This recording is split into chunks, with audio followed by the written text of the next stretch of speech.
Austin, did you do your homework? Well, I don't have homework anymore. It's final season. Jetful Prez! Oh, that homework. Jesus Christ. Okay, so speaking of weird, funny songs, I linked a video earlier on my Twitter, and I don't think either of you had time to watch it / listen to it. Yeah. It's important to me that everyone within the sound of my voice click on this video. I think it's just labeled Johnny Cash Hurt cover, which is deceptive. I don't want to say anymore because I don't want to ruin it. Is it that Johnny Cash Hurt cover by Nine Inch Nails? That would be a good joke. Leon, are you clicking on this now? I'm trying to get to it at this very moment so that I can at least get a little of it. Yeah, it's on my Twitter feed if you can't Google what I'm about to tell you. Okay, hang on. The YouTube channel is called John Sudano, or Sudano, Sudano. And as of this recording... yes, I know this guy. He posted this video yesterday, and it already has 166,000 views. So this isn't like some weird thing I found Googling. It's blowing up. So I'm probably I really like his Evanescence cover. God, he's crushed all the hits. He's doing Adele. He's doing Kenny Loggins. Like he's just on fire on this channel. I know, right? The sickest acoustic guitar covers. I don't want to say anymore. I'll ruin it. It's very good. Leon, are you enjoying it? Are you bathing in it? Are you basking? I love it. It's very, very good. I feel like if I explain what it is, that would both make sense and also ruin it for everyone. Absolutely. So yeah. That had to be just for us, everyone. Hold on, guys. You can continue the recording. I had to take my pants off. So, Austin, how are your pants feeling, Leon? I'm surprisingly wearing some. I mean, pajamas. If pajamas count. I am wearing fuzzy pajama pants myself. Are yours fuzzy? No, they're like more like workout pants, except I don't work out in them. Right. So kind of like yoga pants ish. Yeah, that makes sense. All right. No, I got fuzzy pajama pants on, and they're great. And I've also got my fuzzy bathrobe on because Vancouver had its first snowfall of the season on Monday. Oh. All right. It has been chilly of late. Oh. Austin, I feel like you said you had to take your pants off and then you went away. I really wanted you to narrate it. Oh, I just took them off. That's the whole bit. It wasn't like a full-on joke. It wasn't like a conceptual performance. I just ate a crepe and a calzone, and I was just like, I feel like I don't want to wear pants right now. At the same time? Oh, okay. All right. Or did you successively? Yeah, one after the other. Okay, which one was first? It's been a day. My first exam was on Monday. It was 8 hours long. Was it a sweet crepe? Or savory? It's Johnny. Look, it was a lot of flavors. Just, do me this justice, please. Here's a weird thing. No. I'm not going to answer your question, but I'm going to use it to say something else, which is we got a lot of questions today about food. I don't know if there's any particular reason, but I'm looking over the word funk questions people sent in, and a lot of them are about food. That's a weird coincidence. So tell me about this 8-hour exam then. Yeah. Oh, did they stare at you? No, I mean, I just took it and went to the library. You're allowed to take it home and work on it if you want. It's open. That's not an exam.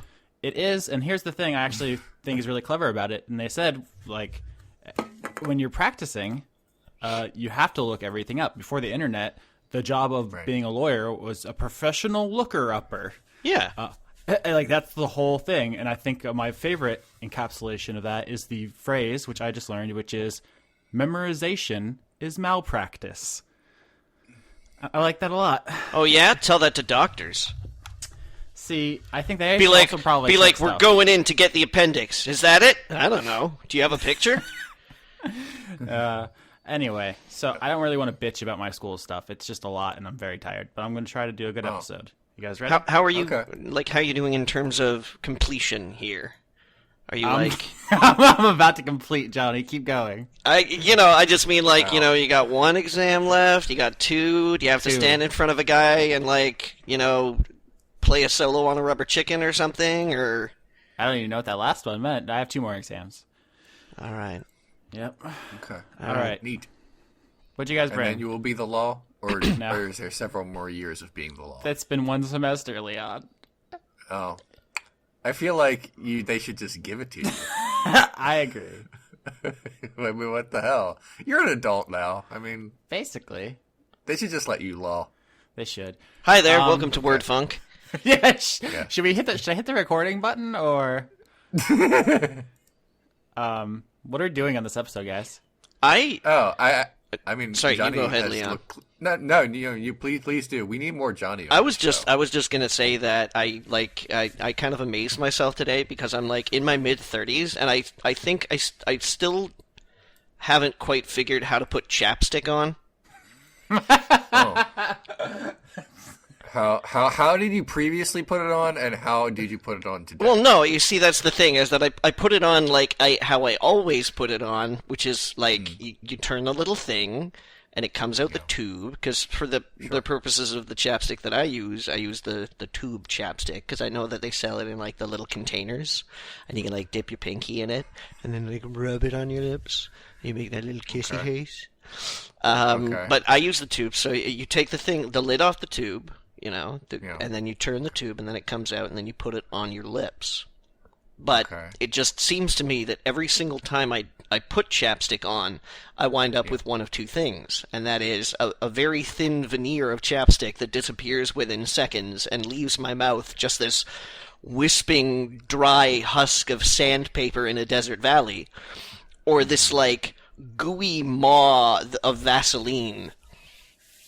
Like, there just doesn't seem to be a happy medium. Oh.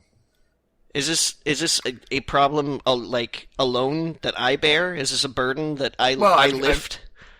I'm sure there are many other people who have similar chapstick average problems. I personally haven't worn chapstick since, I don't know, I was like in first grade. I think I tried once, and then I just haven't. My dentist, of all people, has been getting after me for lip chewing. Oh. And because, I don't know, right they looked in my mouth a couple of months ago, and they were like, "Do you chew your lip?" I was like, not a lot. And they were like, "Well, if you do, you should stop that." And I didn't like stop and ask, okay, like let's clarify what lip chewing is here. Uh-huh. Because there's like lip chewing where, you bite your lip and you're like, oh. And then there's like, ooh, the skin on my lips is a little dry. I'm just maybe going to peel a little bit off. Ew. Because that sometimes happens to me. Oh, God. Because I get really, really dry lips. Oh. Yeah, so like I'm sorry, guys. unless I manage it, like quite literally, I shed skin on my lips sometimes. Oh, Jesus Christ. Yeah, I'm sorry to hear that. It's pretty gross. Yeah, it sounds like So- it. My lips are amazing. They can't be beat. That's why they call him Leon Kissable Soft Thomas. This is why chapstick is important to me in these seasons. Okay, Johnny Lizard Lips Maloney. It's a shame. I'm sorry to hear that about any part of your face. I got some dry skin, that's it, Yeah. boys. Deal with it. Yep, I guess. I'm a modern man. I moisturize when I get out of the shower. Yep. Okay, cool. Johnny, I feel like the solution to all of your problems is to just be wetter than you currently are. Thank you, because I feel like that's a solution to a lot of my problems as well, but it's a difficult one to manage in a socially acceptable way. Do you just want to be permanently greasy? Like No, I just 24/7? you can't just like in the middle of a work day, you can't just be, excuse me for a moment, I have to go Lube jump up. in the shower fully clothed for yeah, you can't just like drench yourself in propylene glycol. People look at you funny. Okay, that's fair, I guess. So like Johnny- I keep like moisturizer on hand, literally. Yeah. And like I have chapstick, and I use a moisturizing body wash with dirt attracting activated charcoal, I think, or something like that. Johnny, be honest with me. Yeah. Are you a sea lion? Is that why you're so slippery? Are you just like a slippery tube boy? No.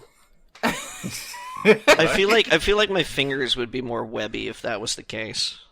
I'm sorry. You said something like you have some sort of like fantastic like dirt activated like super serum. What? Body wash, What? son. Body wash. Oh, okay. It sounds like the way you described it. It sounds like you got it from Starfleet. But okay. No, I bought it All right. at the store. Okay, the store. All right. Well, fair enough. It smells good. Great. I I'm smell glad about that. good. Okay. That's important. 10 minutes in, and we've contributed nothing of any value. Okay. Look, I my have something. chapstick situation is more important to me than I think you understand, Austin. I would agree. Strongly. Leon, yeah, go. Oh no, I have a question about for you guys about God. All right. Okay. I probably should have taken my pants off. This is getting erotic. No. Do you think God has so many like elaborate rules about how much praise you're supposed to give him because he's like that guy with like all those like a big entourage and hangers on where he doesn't know if anyone likes him for him or just what they can do, Yeah. what he can do for them? He doesn't know if anybody appreciates him for who he is on the inside and not his omniscient, omnipowerful outside. Well, it says also- right in the text that he's jealous. Yeah, So, like, I mean, you know, like you might wake up in the middle of the night to a phone call and be like, "Are you thinking about Thor? I'll bet you're thinking about Thor, aren't you?" yeah. I can imagine God like kicking in the door and saying, "Who's ball?" But That's a good joke. it is.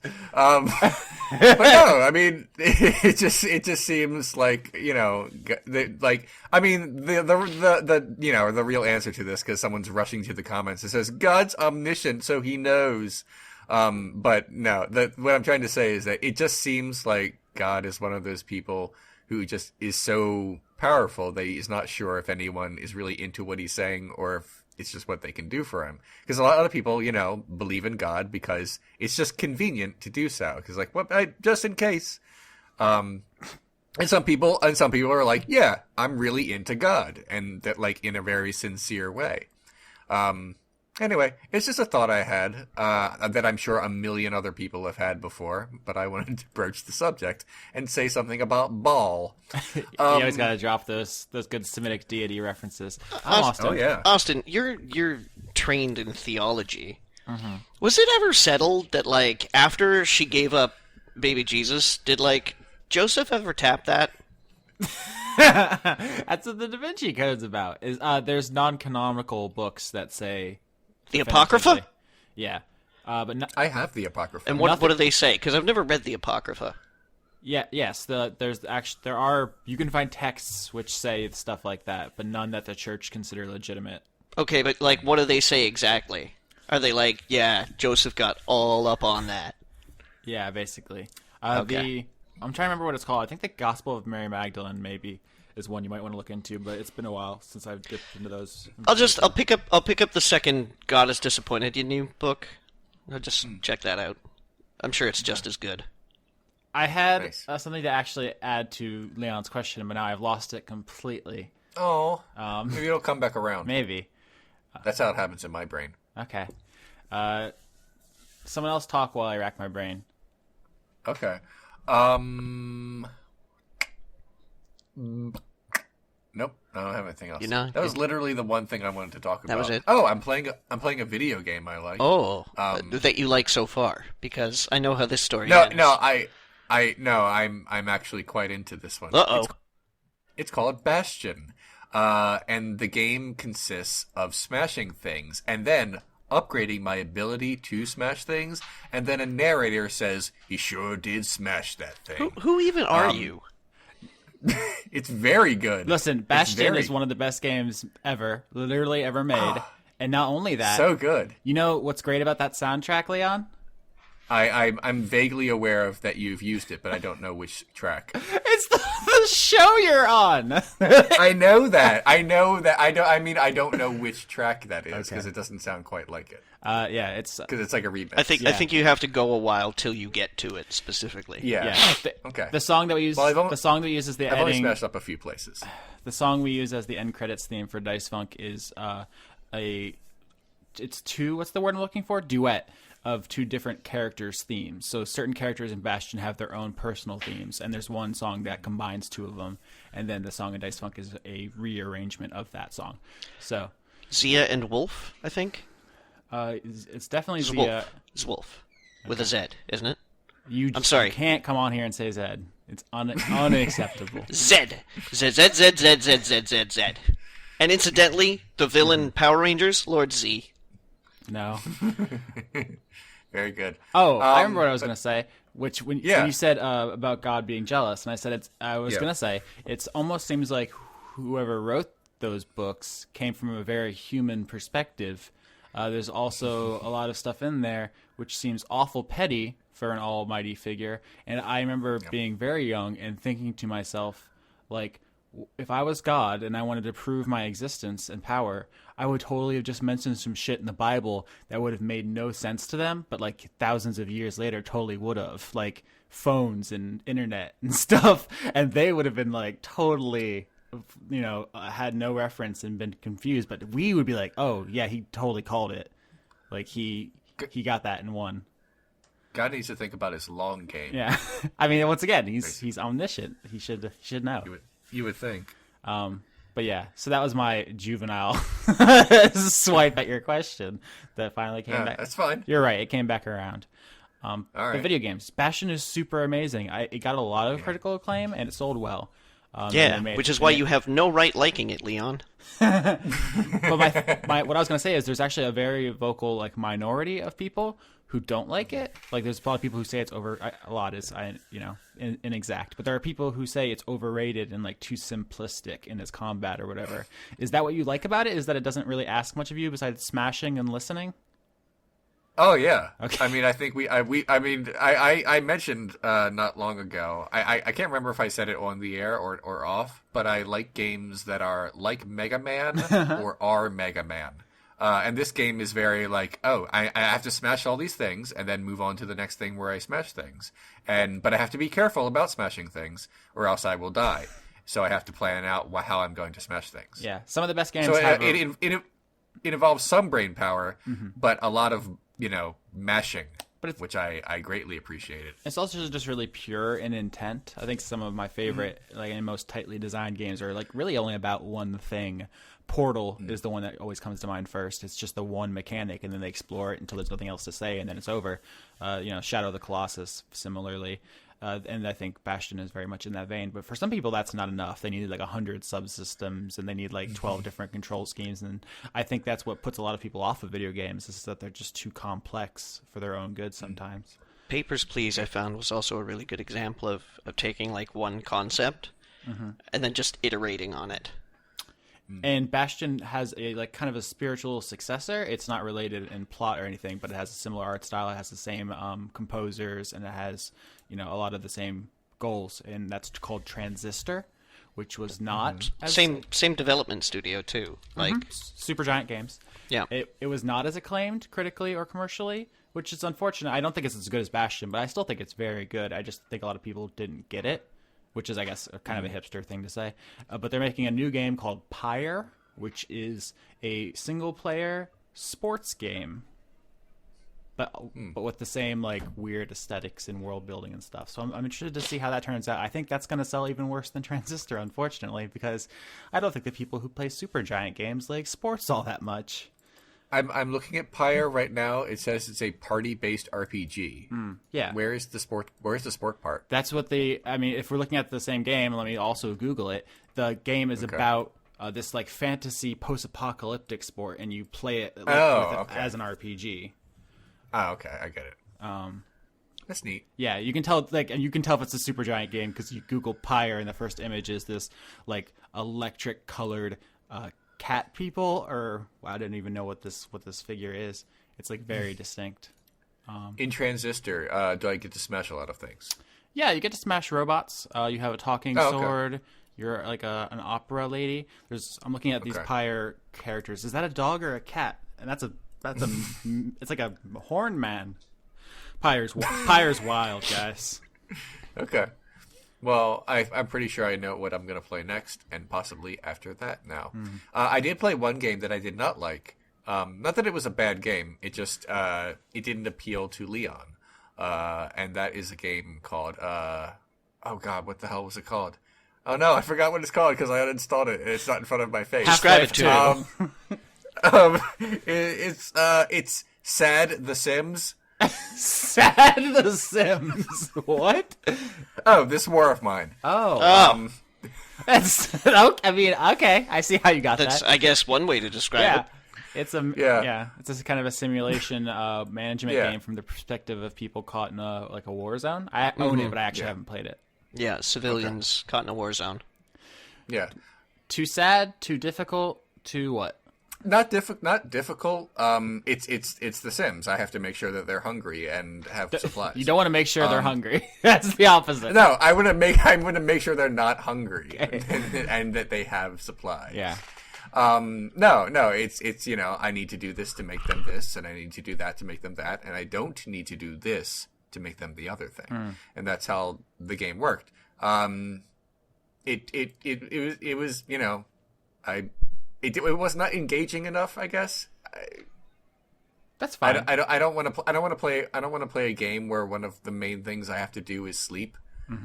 Yeah. If that makes any sense. You have to babysit the characters. That's the thing, because crafting simulation survival games are super popular, and one of the things that always bothers me about them is it feels more like I'm just babysitting than actually having my own fun. So, yeah. I mean, you're working towards having your own fun, Austin. You're investing work in a game, so later it pays off and you can have fun. Yeah. Here's the thing. I mean, as I was playing it, I'm like, wow, I really respect this game. Too bad it's not fun.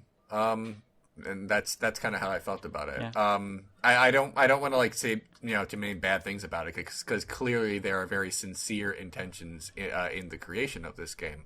But for me, no, I'll just watch the news. I feel like don't ever play Papers, Please.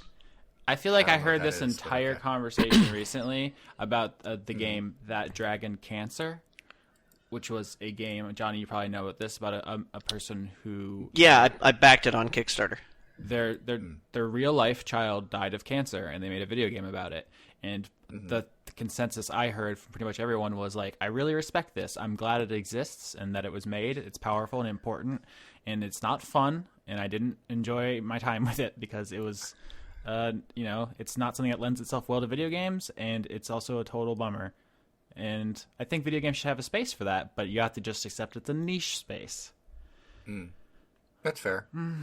What prompted you to get Bastion and This War of Mine? Is there like some kind of indie bundle I don't know about? No, it was there was like a big honkin' sale because of Black Friday through Cyber Monday, and I was like, oh, maybe I should go on Steam and buy some like really cheap games. And this one was very, very cheap, and I was like, you know what? Why not? It might speak to the soulful part of me. And then I played it, and it didn't. It just because I forgot that I forgot that key thing that in my brain that. I feel like I'm a very different person when I'm watching a movie than I am when I'm playing a video game. When I'm watching a movie, like the wallpaper on my computer is from The Seventh Seal, because that's a movie I really like, even though it is, a bummer. But I can't play a bummer game because that's. I've noticed that about you too in the role playing context, where it's like if you watch a film and you can pull out, 10-15 minutes of like deep meaning out of it, and then we have a 2-minute conversation in a game and you're like lost. And I'm just like, is this the same Leon? Right. The reason I got Bastion was actually just on my list because a while back I asked Twitter, I'm like, I feel like I should play video games a lot. Here are the kinds of games I like. Mega Man, What do you think? What do you think kind of games should I get? And like a couple of different Shovel people Knight. said Bastion. Yeah. Someone said Shovel. A bunch of people said Shovel Knight, and a bunch of people said Bastion. I'm like, okay, I'm just gonna put them on the list, and when they're cheap enough, I'll just get them. And Bastion was cheap, so I got that. I also got Warhammer 4000 Space Marine because. 40,000. 40,000 Space Marine because it's because I'm like, this is so cheap right now, and I like destroying things. That's because the publisher went out of business. No. That's not a THQ joint? Was it? Well, maybe it was THQ. I'm sorry. Yeah, it might have been THQ, but Games Workshop still owns the rights. Oh yeah, and they spread those rights far and wide. A bunch of companies are allowed to make Warhammer games. I just remember Space Marine in particular bottomed out in price because of the THQ fire sale. Might have been. It's a third person, action game. It's Gears of War. Basically. I played, except there's no cover system in it, Austin. Oh. In fact, the mechanics in Space Marine are specifically designed to like eschew cover because you can only heal yourself when you're like kicking the crap out of dudes. Nice. That appeals to me. I'll give that a shot soon. But I really want to keep playing Bastion. Do it. It's worth it. Oh yeah. I like Space Marine, but because I like it, I'm like, I don't think Leon will like it. Although the main character is voiced by Mark Strong, and I'm like, if Mark Strong's in anything, that automatically makes it better than it actually is. Okay. All right. Because he's just got this smoky voice. I've spent a surprising amount of time talking about video games on this podcast. Do you want Mark Strong? Oh my goodness! Is there anything else you guys want to talk about? I have some other topics. Unfortunately, one of them is video games. Hit me with it. Hit me with more video games. All right, so I've been playing. Go right ahead. I've been playing a couple of big name, like AAA games about people shooting each other, which normally I wouldn't bring up on this podcast. Except I think there's a couple of interesting things worth discussing.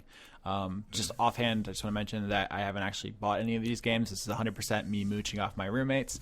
So that's also why I haven't had any time to sleep. Did you guys see that frog that was in my bed last night? I tweeted about it. Good for you. No, I did not. I was tweeting. You can go look at 4:30 in the morning. There was a frog in my bed, and I lost it. I was like, I gotta go to sleep, but I can't. There's a frog in my bed. I took like a bunch of pictures of it and posted them on the internet, and then I just collapsed. Austin, you know for a fact that you have a discipline problem. When you can't sleep and you're already in bed because there's a frog.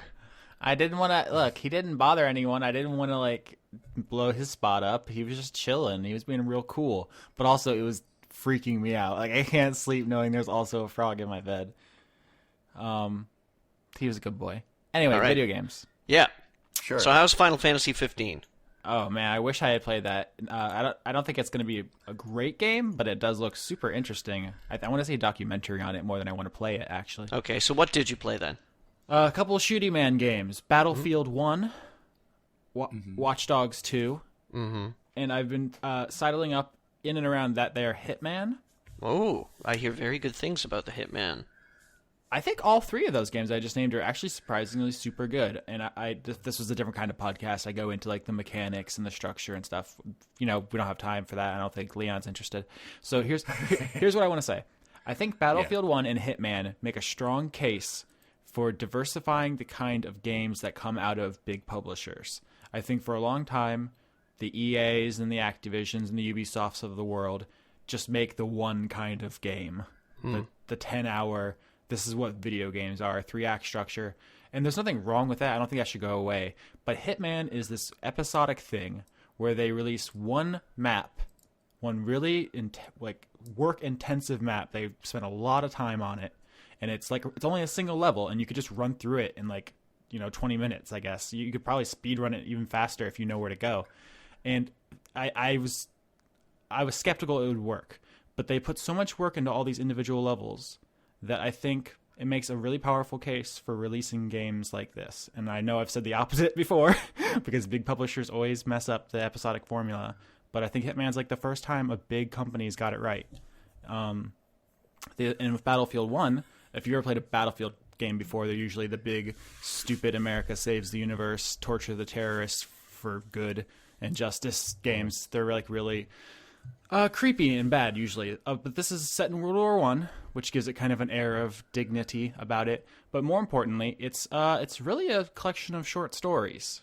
There's kind of 5 mini campaigns that follow different countries' troops, and they have like different modes of play and different like aims and tones.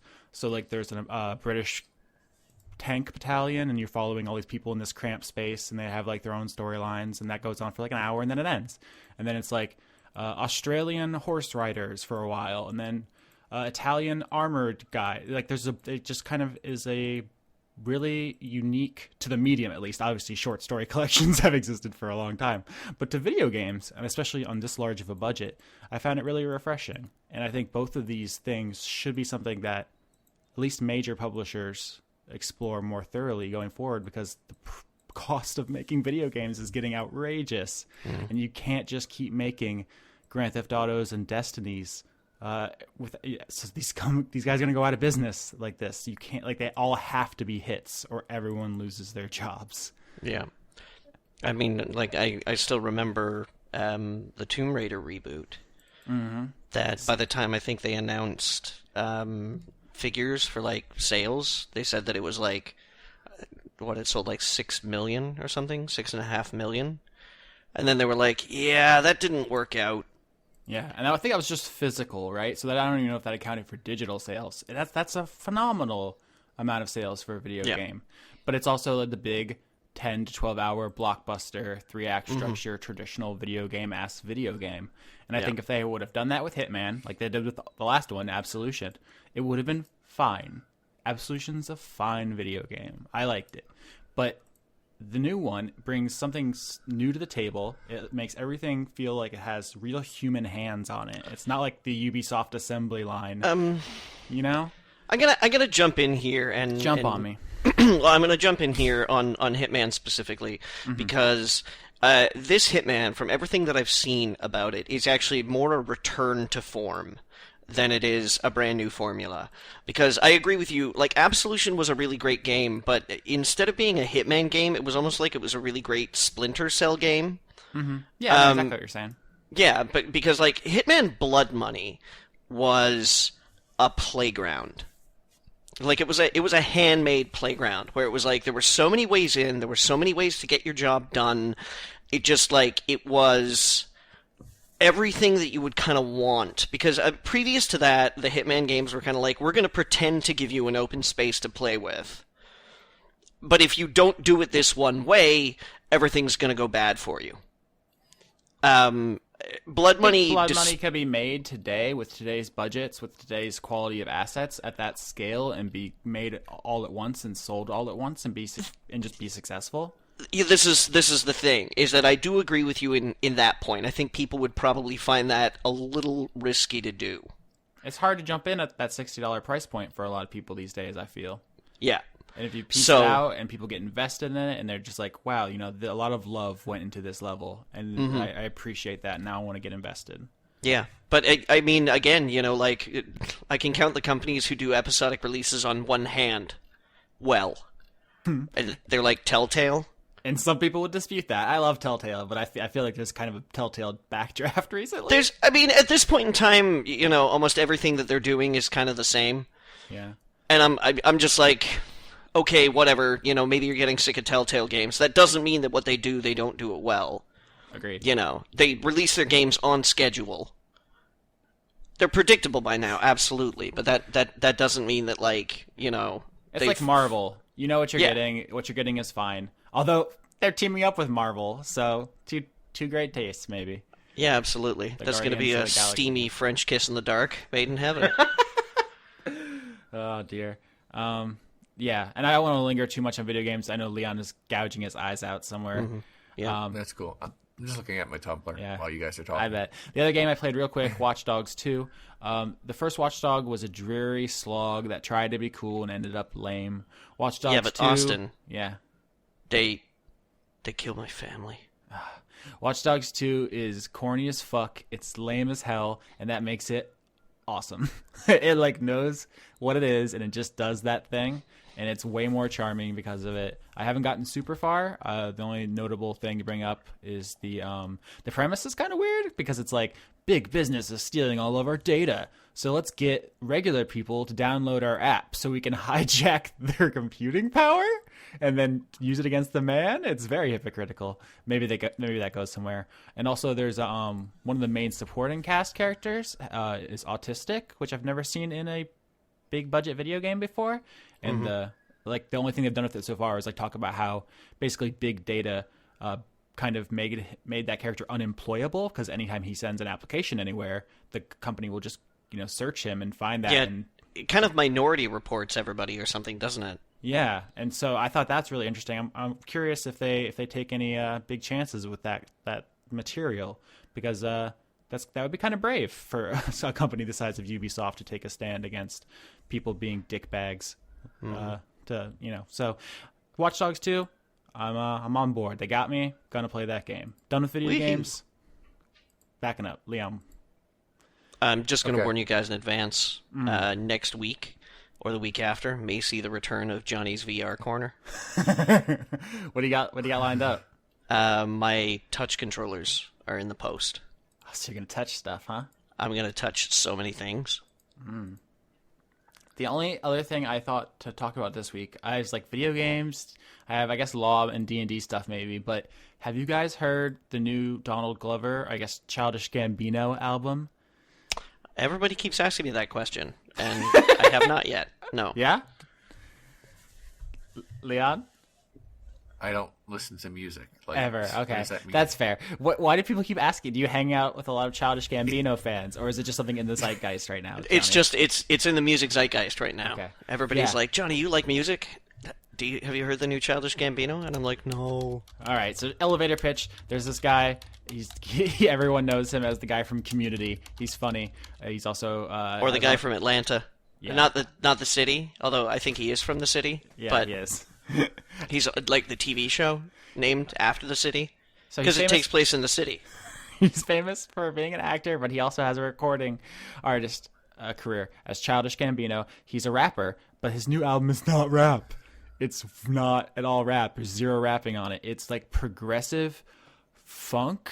I've heard people say it's soul, but I don't think it has enough religious undertones to be soul, really. And it's also like not about anything. There's like a weird parody track. It's just, I don't know. I've never done LSD, but I can't imagine it's too different from the new Childish Gambino album. And I've wanted someone to talk about it with because everyone who I know who has listened to it, I say like, "What do you think of the new Childish Gambino album?" And they go, "Yeah, it's weird."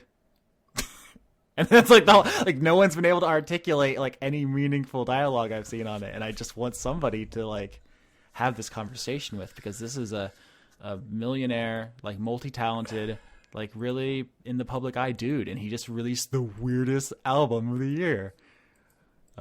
Maybe this is like, I mean, I haven't listened to like 1 second of it, but you know, every artist has that like concept album where they're like, okay, I've done the same thing for a few albums. Let's do something totally different. That was his Just last shit album. thing. That was Because of the Internet, which is like an actual, I think it's a script he wrote, like a script Maybe- for a film he didn't make, and then he turned it into a music album. Maybe this album is his, oh my god, I got cast as young Lando Calrissian, Yeah, he did do that thing.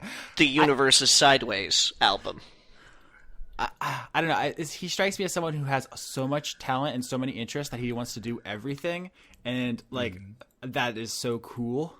But it's also like inaccessible to a normie like me. Like I guess maybe I just don't have the musical vocabulary to untangle it.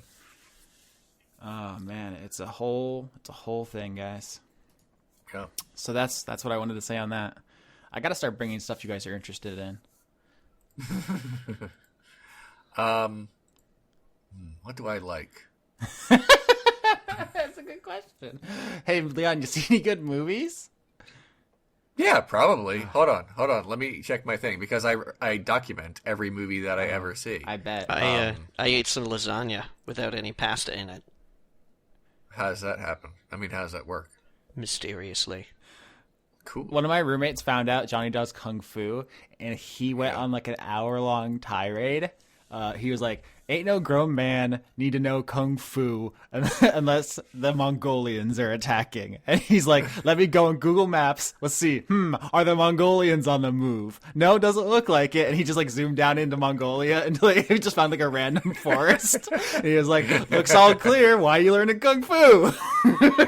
It's probably like even Johnny, even if Johnny never like has to like, I don't know, like 5-finger death punch anyone like ever, or even just use it in a very, it sounds like it's just a really great way to stay in shape. That's what I said. I said it's exercise, Yeah. and he's like, "Well, Right. no, there's no pools in Canada." Well, It doesn't sound like it's much fun. there are pools in Canada, but like the main thing that attracted me to it is that there's a cerebral component to it as well. Like it's a skill. So it's exercise and a skill. So it's like you can get better at it. You can get faster, you can get stronger, you can get more accurate, you can, you can be more proficient at it. And while the same can be said of like running and swimming, it's sort of like running isn't really a skill. It's not a skill. It is. It's not a skill. I mean, because it is. You can definitely develop it, and it can be like you could be a better runner than someone or something like that. But it's like most everybody I know who isn't like de facto disqualified from physical activity can run, and so it's just sort of like when you decide to become a runner, it's like all you're doing is kind of becoming better at something that you probably already know how to do.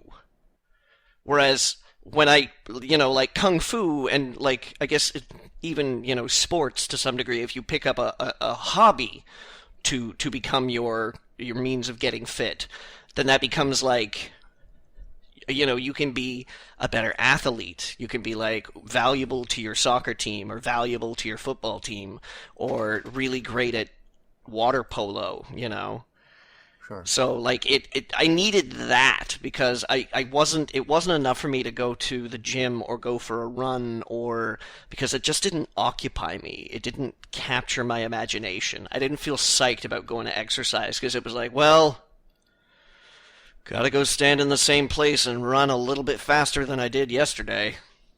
Walking and jogging, that's basically the only real exercise that I give myself. Mm-hmm. I pretty much mastered it. I basically just put one foot in front of the other when I walk, and then when I want to jog, I do the same thing, but quicker. See, I hear that's how you're supposed to do it. Right, and they're like, like I said, it's a skill in the sense that I have to, I have to remind myself to breathe at a certain pace while I'm doing it. But beyond that, it's walking but faster. Johnny sounds like more fun, is what I'm saying. I like to imagine joggers and runners going onto YouTube like sick running biohacks, dope jogging stunts. Like, how do you up your run game? They do. I mean, there comes a certain point in time where you have to elevate anything, to like. Not really an obsession, I guess, is what I'm trying to say, but like, shaving seconds off and just being like, okay, so here's my meal plan before you do your first marathon. All right. The night before, you got to make sure that you put a pillow underneath your feet because you don't want your feet to swell up, brah. Like there's bound to be tons of shit like that. But as far as like entry level exercise was, I couldn't wrap my head around just putting a pair of shoes on and going out the door.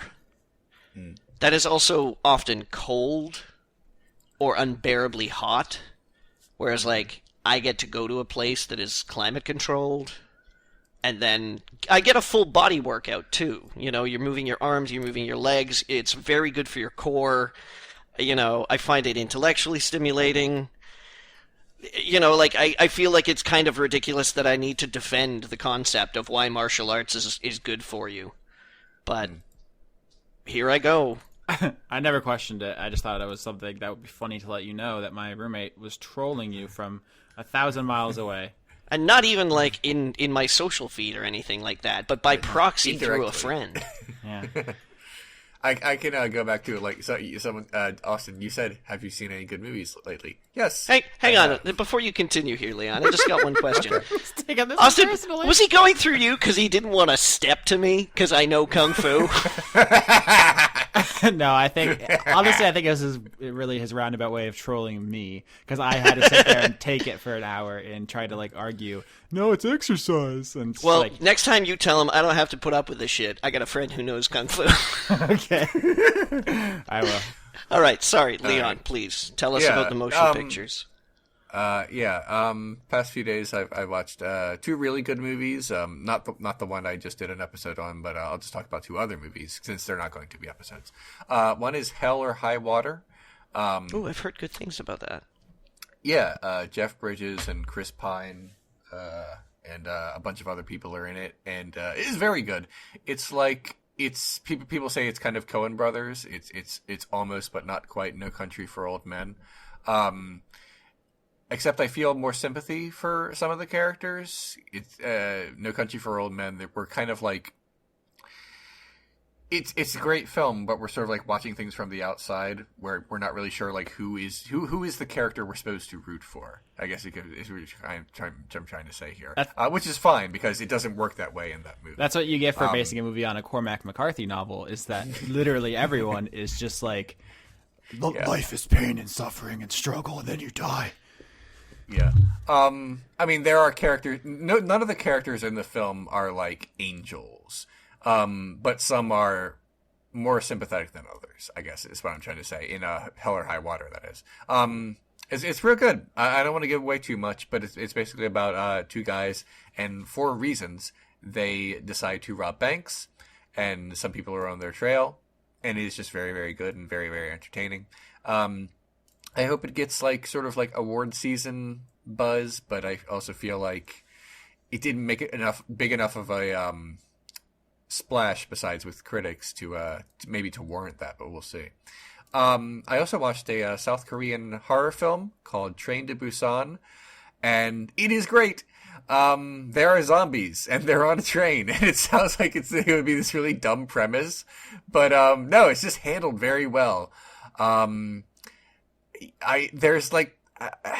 want to talk about it without spoiling it. There is a character in there, if you watch this movie, and I really recommend you see Train to Busan, shortly into the movie, the best character will show up, and you will just love him the whole way through, because he's basically there's a zombie, fuck this zombie, I'm just gonna elbow in the face and save this kid. And he just has nothing to do with any of the main characters. The 2 main characters, it's a father and a daughter, but he just shows up and he's yeah, all right, let's help out, here's a bat. He's just wonderful. There's more to him than that, but it's kind of rare that I watch a movie, especially a horror movie where often people are disposable, where I'm yes, you're the best guy. I love you so much. Please don't die. All I want is for you not to die. It's really good. It's a really exciting, horror movie. You would think that there wouldn't be much else you can do with the zombie premise. This is really solid though, and I would recommend it. Zombie's not even a premise anymore; it's a setting. Yeah, I guess that's a good point. I'd go so far as to even say it's a genre. It's getting there. I mean, yeah, there's several. There's the big comedy zombie genre, and there's the horror zombie genre. It's a whole thing. And then there's it's Friday Night Zombies kind of genre. All right, those are the things I wanted to put out there. I'm not sure I can say much else. There's nothing much going on in my personal life. I decided I want to start dating again, but next year. So that's more like a New Year's resolution than it is a life change. You're making a New Year's resolution at the beginning of December. Yeah, I'm making a New Year's resolution. I mean, basically, until I move, starting to date right now makes no sense. But I'll be moving as the year turns. Okay, that's a good enough excuse for me right now. I wouldn't undertake any large personal projects while we're still in the year 2016. That seems like a bad omen. Yeah, I don't know, man. Mathematically, something has to work out. I guess. No, that's the thing. Everything's working out for me this year. So everything's just not working out on Earth. All right. You're So then, absorbing yeah. all the good vibes. Right, man. Sorry. I took it all. Being a real pig about it. Sorry. But, yeah, that's something I've decided to do. Not because I'm lonely, because, I don't feel like I am. I feel like being by myself is actually very comfortable. But I'm thinking, long term, because I feel like future Leon, like 45-year-old Leon, will look back at, like, me in my 30s and I'm like, oh, man. I mean, you were never, like, attractive, but this was you at, like, peak hotness. And this was probably as good as you were going to get. And you probably missed out on a lot of great opportunities. And now you're old and tired and too comfortable with being alone to even do anything about it. So I'm kind of looking forward and saying, I need to save future Leon by being a more proactive present Leon. Even though I feel mostly okay by myself. Just got to think about, I got to think about years ahead instead of just You got to give it a shot so you can say, I gave it a shot. Yeah, like, I got to think up ahead instead of like, oh, tonight what I want to do is eat hummus all by myself. It sounds fine, but like, Just I don't want to be... With a spoon? No, like, with like... Hell yeah, hummus party! No, with like... cracker thingies that you not fancy crackers, but fancier than saltine. Look, I'm just making sure, okay? I worry about future Leon, too. Right. Hummus with a spoon doesn't sound so good, future Leon. No. Present Leon likes hummus, but future Leon, 50-year-old Leon, if 50-year-old Leon says all I want to do tonight is just be by myself and eat hummus, like I've done for about 20 years. This podcast is like- Leon's dating profile. It's like Lakes eating hummus with a spoon. Come on over, let's party. Ladies. Oh, Let's my get God. wild, bring your own crackers. Yeah, I was trying to be like half serious about this life change, but yes, let's make fun of me. Aw. No, I'm playing. I'm not going to make fun of you when it's actually happening. Right now, it sounds an awful lot like a guy standing in front of a picture of a flight school at the airport who says, "Yep, I'm going to flight school later." Someday. I feel like it's a pretty big decision for me since I've spent a year and a half not, I guess. Which actually sounds like a really long time now that I think of it. But to me, it just seems like I'm mostly comfortable with that. No, until I'm not. I agree with you. I agree. This is a big step, and when you take it, I'll be there for you. But until then, you are susceptible to ridicule, I'm afraid. Friendship. I better get on this sooner rather than later just to escape any more burns. You gotta. I'm with you, Leon. I'm rooting for you. Yeah, You gotta prepare your I don't DMs. even know how to do it though. That's the problem. I don't know how to start. No, you're gonna after you put this episode out, Leon. You're just gonna get nothing but nudes all up on your DMs. Step 1: choose the right pants. Okay, first of all, my DMs are closed except for friends, and I feel like it's pretty clear right now that my friends think of me as friends, which is great because I also think of my friends as friends. So I don't think that's those are like options. So I don't think there will be any nudes. Nudes for Leon go to Sean Cronenfeld at No, I don't want him to derive any joy from us. Not just from this, but from anything. No, Jesus, do not send him your nudes. No. I can't believe I had to say that. Anyway, I'm going to give dating again a shot sometime next year, right. and that is the plan. But seriously, I have no idea how. Like, it just seems very strange to me now because it's the future. Well, everyone dates. You've got time to do research. All right, so I hit guess, up Urban Dictionary. Yeah. I think Get all the lost bits down are the the well. same, Leon. I don't think they moved any of them. I don't care. I don't care about that. You're gonna have to get a Snapchat. How people meet each other is what I'm trying to say. We're so old. And do you know what a mannequin challenge is? Oh my god. I do not. Oh, Austin's gonna have to tell me what dabbing means because I've been asking him for a long time, and he just refuses to tell me. And I feel like no, you haven't. Oh god, I keep asking, and you keep laughing, and then the subject changes. Right. That's what's amazing to me about it. Okay, I'm gonna send you a YouTube video real quick. I'm afraid now. Don't make me look. Just explain it. Listen. David Attenborough presents. Trust me. Dabbing. It's important that you actually. I want to say for our, I think it's a good team building exercise if everyone watches this. I just put it in the Discord chat. Okay. All right. There's a theme today. I'm gonna look for it, but I can't see it. Oh, there it is. Yeah. All right, Leon. All right. Johnny, do either of you guys want to tell the listeners what we're watching? And someone is about to do something to Johnny Cash's hurt, and now I'm gonna find out what dabbing means. Everything today is set to Johnny Cash's hurt. Is that it? Wait, is that it? Yep, that is dabbing, Leon. Oh, I thought it was more intricate, and that there was a sexual component. No, I'm afraid that's it.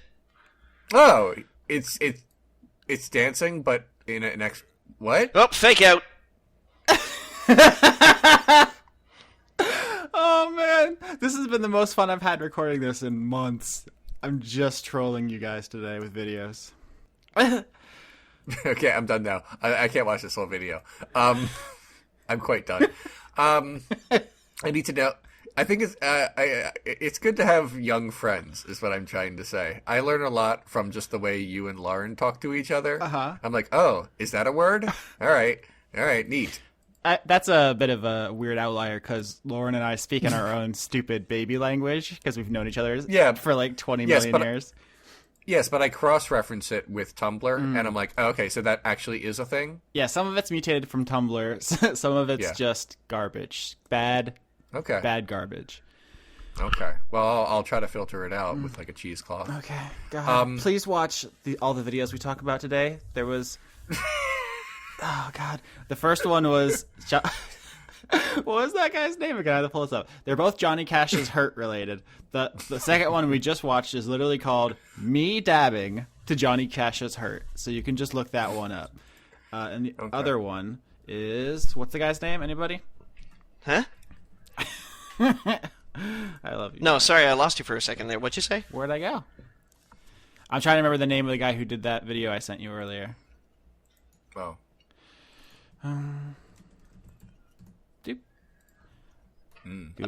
Which John one? Sudano, Sudano. Oh, that one. Yeah, okay. And the other one is Me Dabbing to Johnny Cash's Hurt. Does the guy in that video kind of looks like Johnny, doesn't he? No, a little bit. I guess it's just that he's a white guy in a nice shirt. Yeah, I can see that. Which is just Johnny to me. Sure. All right, do you guys want to do questions or what's up? Yeah, let's go for it. All right. So we got some like host-specific ones today, which is interesting. You said a lot of food ones. Does that make it? It's going to be like Chef Johnny's Corner. Yeah, I think those are the two categories. I don't even know there's much crossover. There's like the questions for Johnny and Leon specifically, and then there's the food ones. Let's circle around on this one because it kind of ties into some stuff we were talking about earlier. Okay. Curate away, son. Melissa asks, I guess this is mostly for Johnny, but what meditation/mindfulness techniques do you practice? Usually I find that the best way to drop into the state is just focusing on breathing. Sometimes that's just counting. Other times it's imagery. Images that I've used in the past are imagining a fire that looks kind of like a blacklight in a very dark room. Another one is this weird visual concoction that I created in my head of sitting at a desk behind a very almost like a giant representation of eyes, as if I'm sitting in an office in my own head.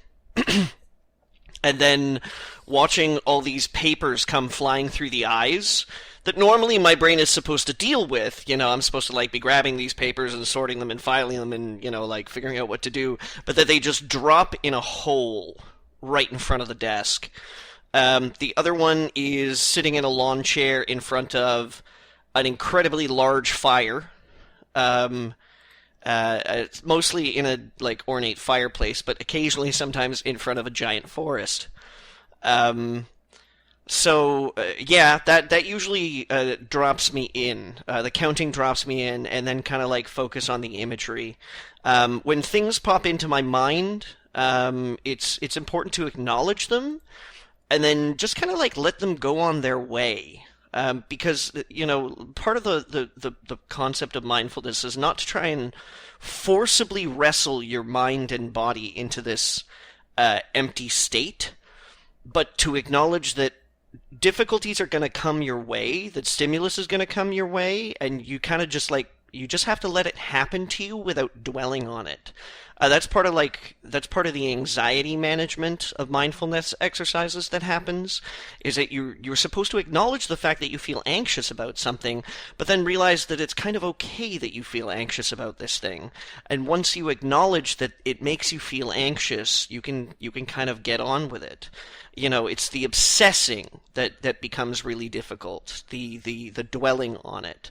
There's a theme in the imagery that I use. Another one is being seated at a busy intersection and watching cars going faster than they really should be whiz by me. So the theme in the imagery is there are all these things that I have to deal with, or that I should deal with, or that are presenting that want to be dealt with. And I'm just kind of saying, yeah, you're there. I know you're there, but you're not really my problem right now. My problem is me. That's my focus. My focus is trying to rein myself in, trying to not so much isolate as single out my own presence from the maelstrom of life. I guess that's about it. I usually tend not to meditate for longer than about 15 or 20 minutes a session. Sometimes 30 if I'm really, really aggravated by something, but that's usually just because it takes me a long time to get into a good breathing rhythm. So my meditation technique is to listen to Johnny explain meditation techniques. It really does it for me. Although I'm not sure what the difference between meditation and masturbation is. So, I also offer some classes, on guided meditation. You may have heard some segments on this show before, such as "So Crab, So Good," which is a half-hour meditation technique that I offer, where I elaborately describe a restaurant that has nothing spectacular about it going on. There's an entire market for this, Johnny. It's called ASMR. You just start a channel and just talk. Yeah, but the thing is, as I understand it, isn't ASMR supposed to be isn't there some sexual component to ASMR? Not necessarily. Okay. Apparently. It's just talking, but makes people feel things. Mm. Okay. It can be whatever you want to feel. Just feel around. Right, yeah. My meditation technique is to take a nap. Mm-hmm. Feels really good. You know what? It's nice. Just for that, I'm going to ask this Leon question that doesn't make any gosh dang sense. Great. It's the best kind. Yeah. Rick Armstrong asks, after you dunk Leon in peanut butter, what do you roll him in? And then we had a follow-up, which is Becky asks, or really adds, this question is of vital importance and needs urgently to be addressed. Well, when it comes to grapefruit roll-up. Ooh. I don't feel like anything really needs to be added to peanut butter to make it good. I just eat plain peanut butter sandwiches. So, I mean, I feel like if I were in the peanut butter, I would be like, no, guys, we're already good. Banana crepes! All right. Okay. That was one of the food questions, I think. This is a non-food question. Was it a food question? I don't know. Listen, every week We get a lot of really weird, Look, random Leon, stuff. if we wanted to, we could roll you up in broken glass. I'm just trying to be tasty about it here, okay? It's a bit much, but okay. It's an option. I'm not saying I want to. Is it? I'm a little worried that it is. Next question. Yeah. Sounded kind of bad. I didn't say it was a good option. Come on. Professor Jade, our Doctorate of Questions, wants to know if I've ever completed the Pokedex 100%, and if so, how many times. So in Pokemon, you collect Pokemon. That's kind of the whole thing. Or it's in America, it's a thing. So here's... Okay, I have to make this long story very short. Can I make a prediction here, Austin? Yeah. Nope. No. Because in Japan, where the series originates, they do not have the tagline, "Gotta catch 'em all." That is an American invention. I don't know what the psychology behind it is, but the idea... I know what the psychology behind it is. Yeah, what is it? Capitalism. Yeah, that sounds like something I would say. But I don't actually know. Like, it doesn't add anything to the game. And Austin. It's not, yeah. Austin, you have to get it all. Austin, Yeah. You haven't won unless you've gotten it all, Austin. Yeah. Get it all, Austin. That's like shareholder. What kind of man are you, Austin, if you don't get them all? Oh, dear.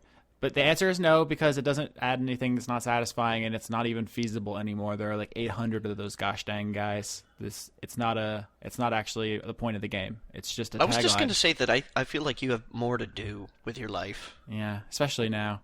I'm not suggesting that, like, you know, if you're a completionist, go do, be happy, enjoy, roll in the broken glass and peanut butter if you want to.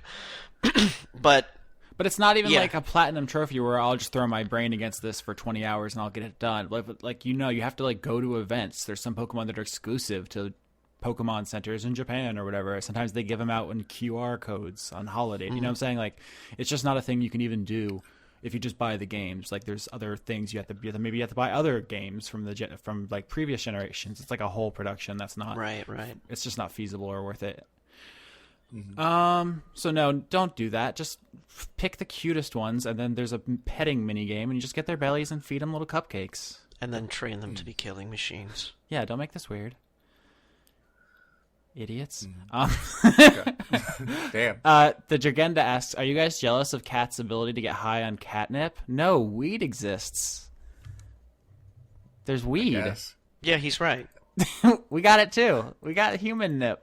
No, it's not the same. Do you guys ever think about cats and catnip? Are there any jokes in there? I never think about drugs. Never really.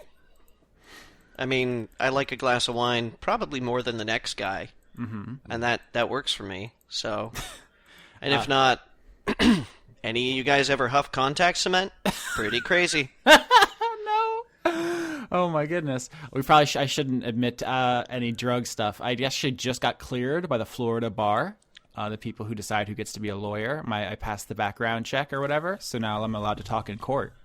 Congratulations, Austin. You fooled the normies. Nice. So I was able to not do anything to upset that. Okay. We got a question from Pruitt Holcomb, who asks, how bad was your finals panic? Mine was horrendous. Pruitt, right there, offering that they also went through law school. So I didn't study even for a second, and I just kind of wandered in, and I finished. It was an 8-hour exam. I did it in like 3 hours, and then I went and slept on the on a like bench or whatever. I forgot to bring my Pokemon game because there was a frog in your bed. Nope, I was still I went and did it in the library for the one exam I've taken. The other one is a paper. But the only other fun thing to add about that exam was that my computer, which I brought to type on, had to do a critical system update, and so I did not have access to it for like 45 minutes, and I just sat there and just stared at the ceiling. Balls. That sucks. Yeah. So if I was somebody else, I think that probably would have been like full-blown panic attack. But I don't know. I have like weird. That would be me. A lot of people have really crazy anxiety about tests. I heard a lot of people saying like they had to like take medication or get really drunk the night before, or like they all do these weird things, and like I don't relate at all. I'm most chill when I'm taking some sort of standardized test.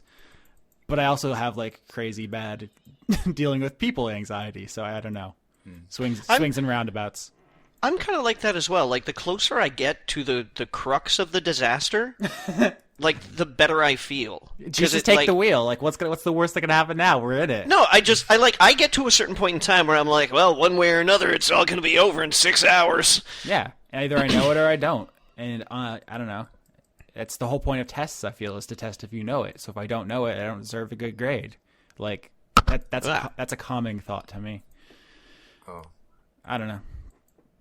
That's neat. I'm talking big shit, but the first time I actually have to get up in front of a jury or something, I'm going to have a fucking meltdown, and then we can laugh about it on here. We'll walk through cases together. You can, okay. You can Skype me, and I'll, like, yell, you can't handle the truth. It's Chinatown. Here's Johnny. You know, court stuff. All the classics. Personally, I'm really looking forward to the artist's rendition, the courtroom rendition of Austin standing there, which is like flop sweat. I think that's only in federal court where they need to draw those. I think in state court, you're allowed to have cameras and stuff. And Leon, you realize that the artist's rendition in the court is just going to have one big sweat drop, right? Like an anime? And it's kawaii! Oh. I really enjoyed Johnny saying kawaii. Here's a good question. Brent wants to know, is there someone whose talent you appreciate, even though you don't like their stuff? Example, I don't like Prince's singing voice. And that was what Brent said, but I actually kind of agree. I'm not super into Prince, even though he's, of course, incredibly talented. But I would never own any. I don't own any Prince albums. Is there anything like that for you guys? Probably plenty. Tons, but I can't think of anything that like jumps out. Oh God, her name escapes me right now. Lena Dunham. Oh yeah. Oh yeah. I haven't watched any of her stuff, but like I like I like her ability to orchestrate scenes. I like the dialogue that she writes. But I can't get into it. I'm just like, you know, there's a hook that fails to grab me. There were a lot of musical acts that I listened to, and I'm like, then I understand their appeal.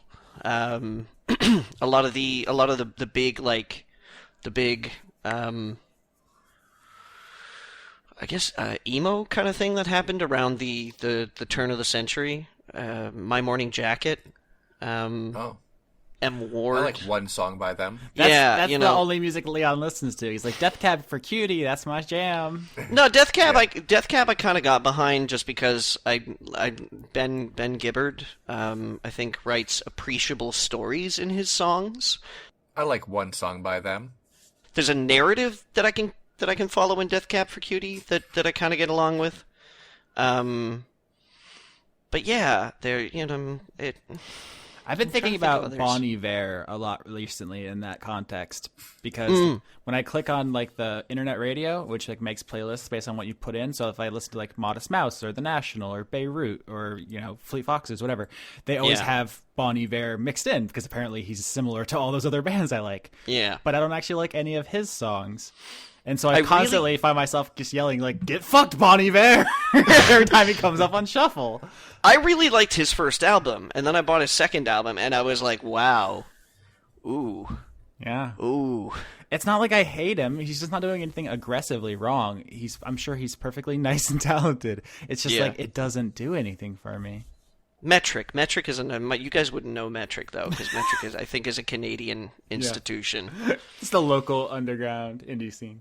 No, I don't know. I have no idea. Like I have this kidnapped. They're in my basement. It's a problem when a Canadian band gets famous because by mandate you see them on Canadian television all the time because they're like, we're meeting our Canadian content rules. Like, we're getting it. But then you have like no fucking idea whether or not anybody's heard.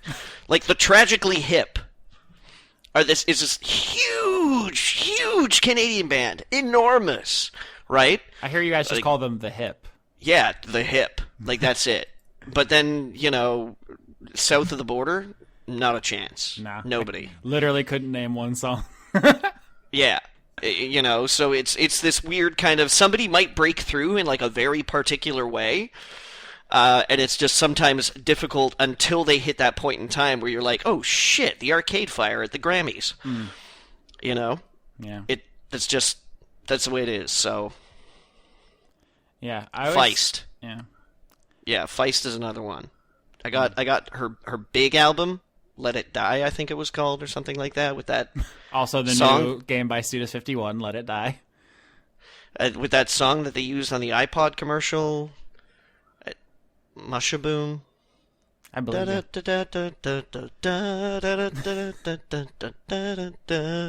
No? Nope. When you're talking about All right. Canadian music, it also reminded me of Drake, who I equally don't derive any pleasure from, but I don't have any ill wishes of the man. Even though he started from the bottom? Gee, he didn't. Not true. No, he really didn't. I think maybe actually no. Hold on, let me reverse this. Maybe I do have something against him. I think it's his inauthenticity. Mm-hmm. But like I don't have like a whole thesis worked out of like, man, Drake fake as fuck. I just find him inauthentic. I think like on a surface level. All right.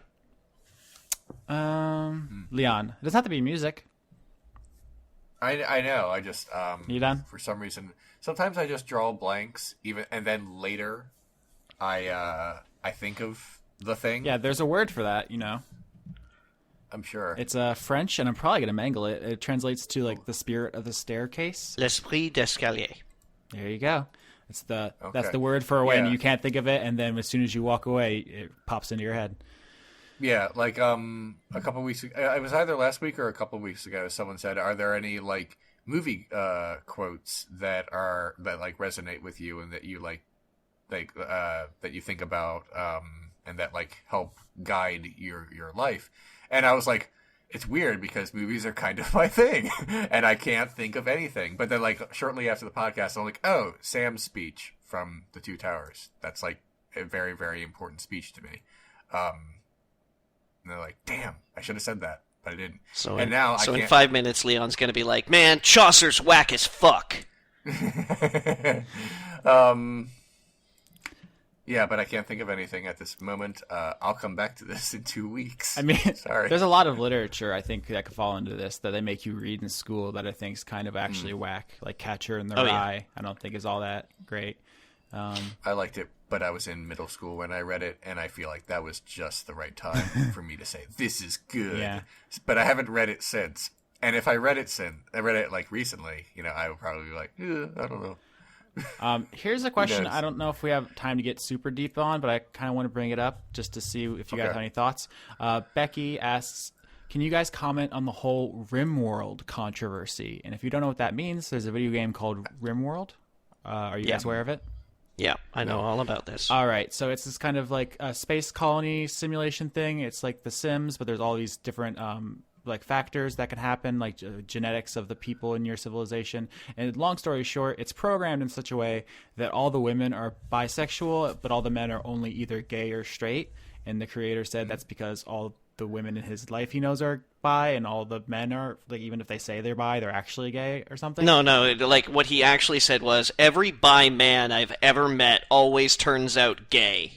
Yeah, which I feel is like you putting it into slightly harsher terms of the thing I said. It's basically he used anecdotal evidence to back up which like almost is eugenics. Like it's programmed into the behavior of these creatures in the game. And I think so because of his basic limited social circle, he's created a universe that follows like the very It's not a rules. universe, it's a... Yeah, Johnny, you want to get really into the specifics. Okay, so it's basically a space colony game. Mm-hmm. So you drop a couple of people down on a planet, and then you're supposed to, like... It's kind of Dwarf Fortress. That probably doesn't mean anything to you, Leon, where a lot of the characters in the game are kind of autonomous. You can basically set goals for the colony to do. So you can be like, okay, we need to eat, so build, like, a farm, an arboretum, or, a hydroponics lab or something like that. And then when your characters kind of feel like getting to work, they will go and do that, right?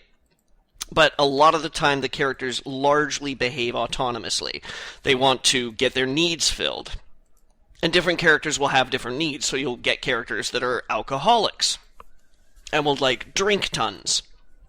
Or you'll get characters that are go-getters, or characters that are busybodies and horn dogs and all kinds of people, right?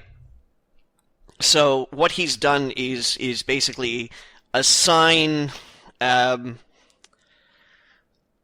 very strict social definitions in terms of how people behave sexually autonomously, and by omitting the possibility that his personal experience is not a 100% accurate illustration or microcosm of the larger picture, people are feeling a little erased. Yeah. That, and there's also some creepy stuff. I don't want to go over. I don't want to like linger, but like men who try to hit on women and get rejected get angry, and then that makes them try harder and get angrier, and it's like this weird negative feedback loop, which is like Jesus. It's not like malicious. Like this doesn't seem like this. Oh, it's like secretly a Nazi game. Like this is perfectly normal like game in almost every circumstance. It's just like people dug into the code and found like, hey, the way we see the world affects the way we make art, which affects the way we see the world. And it's like this creeping insidiousness of people using anecdotal stuff to inform like social opinions, which are kind of gross and creepy. Yeah. And then what also kind of creeped me out is that when the people who dug into this code, which was UK PC gaming website Rock Paper Shotgun, when they did it, they got in contact with the author of the game and were like, yeah, would you like to talk about this stuff? And he wanted editorial control of the article.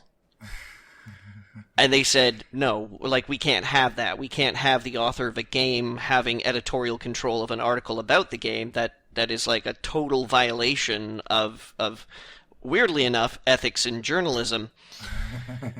And so he didn't respond at all, except apparently from what I've read in a Reddit post. Yeah, because of course, some such. Because yeah, why not? Now we've seen the total collapse of journalism within our lifetime, and anyone who tries to stand up for it is like treated the exact opposite of how they should be treated, which is like, anyway. Sorry, Leon. Yeah. Oh, well, what the guy is actually saying is like the classic by erasure argument. The idea that people like if someone is straight or someone is gay, sometimes they can't even conceive of the idea that someone could just be bi, and so it creates a myth that bisexual people just don't exist, which is not only provably untrue, but saying such a thing is potentially damaging. It creates a stigma around it, and I would wager that there are probably even more bi people than we realize, but because of the stigma surrounding it, people are basically being bisexual, sometimes being able to more easily closet yourself. Yeah. I mean, the thing is that like bisexual men are often regarded as being duplicitous. Yeah. As opposed to bisexual women, which are largely considered to be, experimental. They all have that voice. Well, no, I mean but that's the thing is it's like it's a social top-down observation. I mean, that's the cultural stereotype we have, but I think even if we had a different one entirely, it just speaks to this is my experience, therefore it's the only valid one, which is like I don't know if it's like unique to any like place and time, but it definitely feels like there's a rise of accepting that. Like, oh, let's hear every argument, even this wrong one. Like this guy has experiences, that means they're right. And sometimes they're not. Sometimes you just got a bad batch. Sometimes your shit just isn't representative, dog. In fairness, I'm excited for this sentence. No, this is like, and this is the only thing I can say really, is that in fairness, it is an early access game. Yeah. So by definition, it's not done yet. Yeah, and if he had handled this differently, he could have just been like, "Oh, that's I didn't think about that." And like it would have just not been a thing. I'm sure it's a normal fine game. It's probably fine.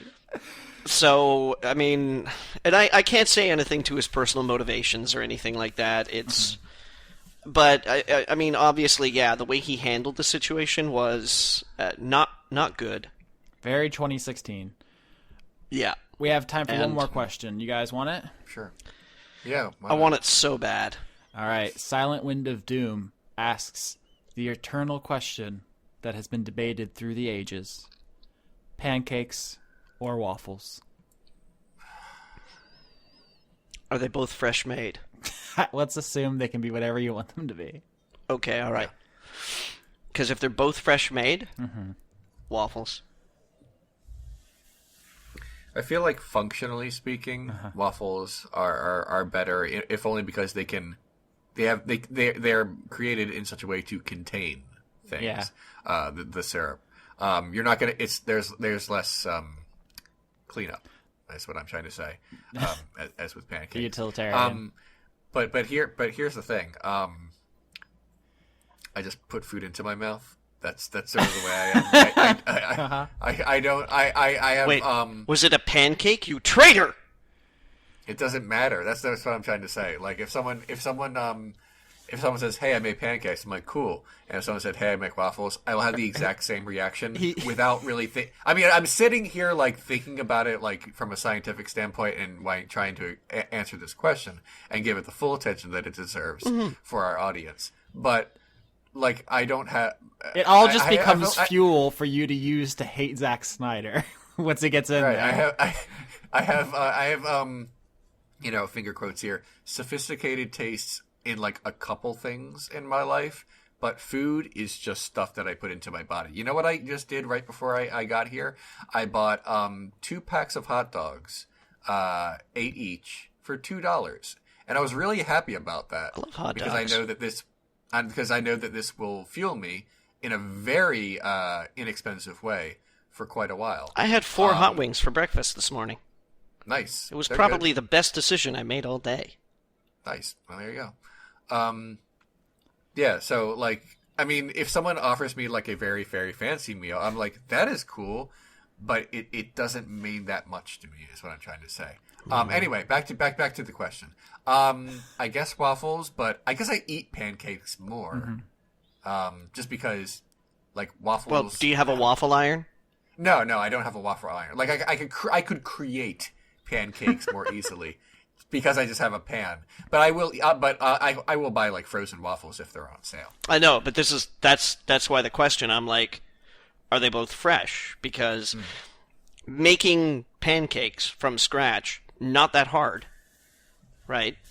Making waffles from scratch with no waffle iron, very difficult.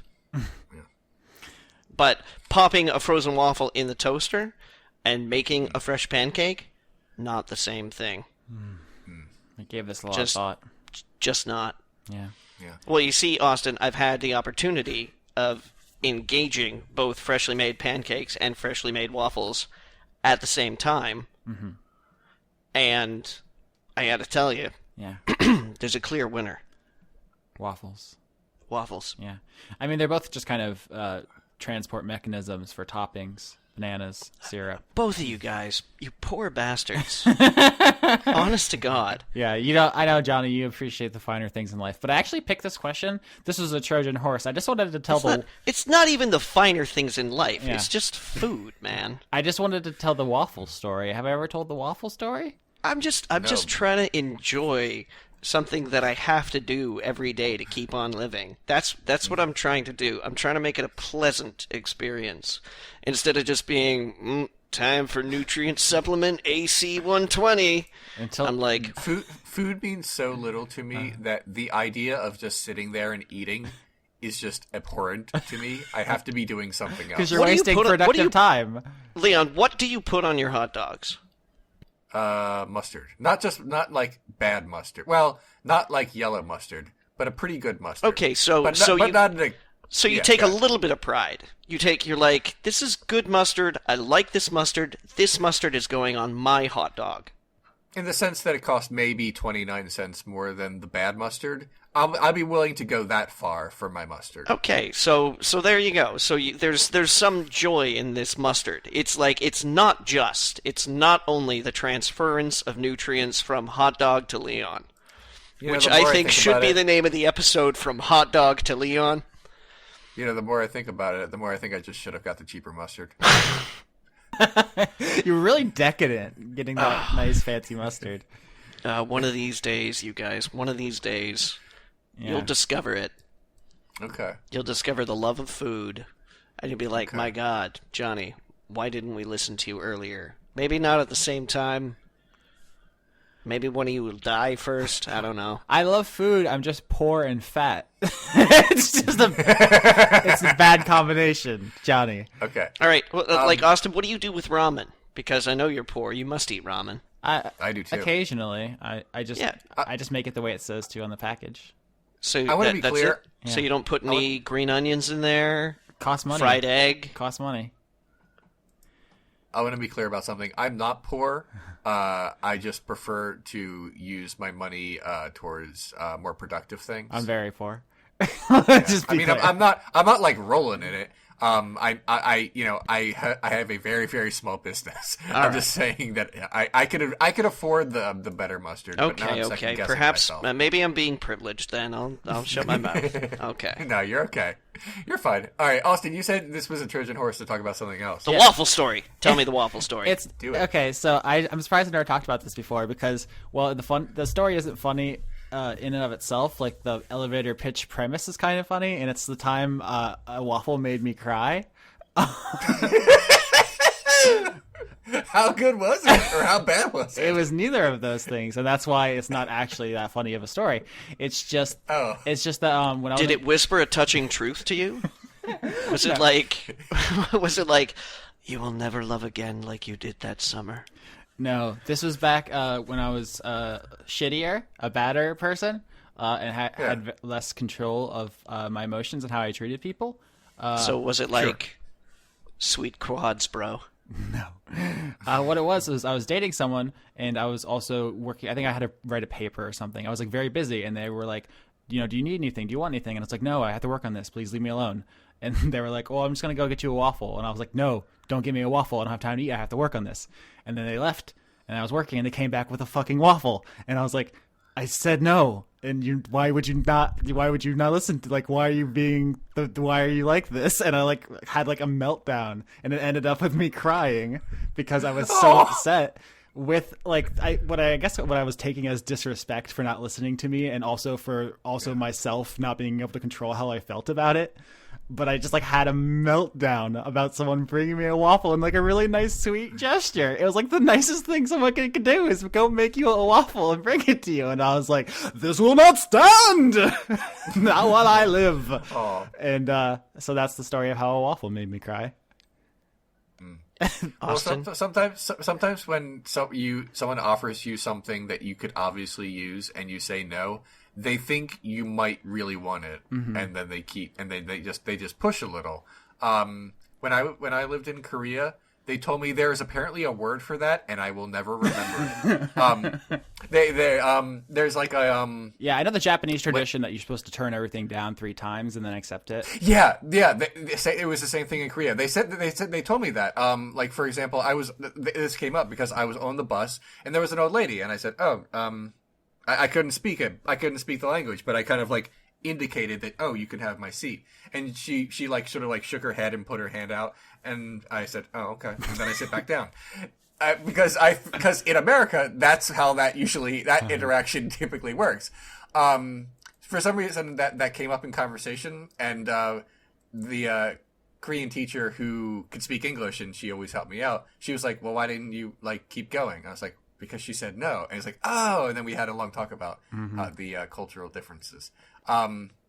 You would young Austin would hate that. Yeah. Young Austin was say what you mean and mean what you say. Anything else is bullshit. Oh. It sounds to me like young Austin had a lot bigger problems than waffles. Yeah, the real waffles are on the inside.